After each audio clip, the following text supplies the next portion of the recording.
Today we are about to meet someone who is Lisa's mom, she said. So we're gonna meet her and we're gonna discuss about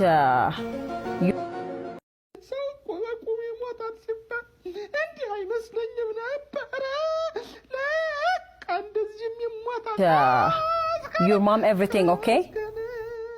ብዙዎቻችሁ ግን እንግሊዘኛ እንዴት ነው የምትመለከቱት?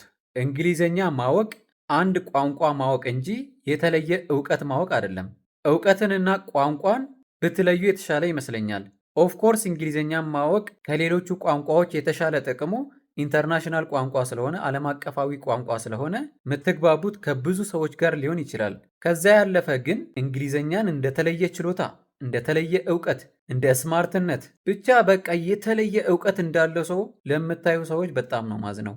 እዚህ ጋር ግን ምናልባት ጋዜጠኞች ስለሆኑ እነ ጸጊ ማለቴ ነው ስራቸው እንደዚህ አይነት ቦታ ላይ የሚያስቀምጣቸው ከሆነ ማለትም እንግሊዝኛ የሚያወሩበትና የሚያዳምጡበት ቦታ ላይ የሚያስቀምጣቸው ከሆነ የተሻለ ቢማሩ የተሻለ ስልጠና ቢወስዱ ቆንጆ ይሆናል። ከዛ ውጪ ግን የቻለችው ሞክራለች። እንግሊዝኛ ተወልዳ ያደገችበት ቋንቋ አይደለም።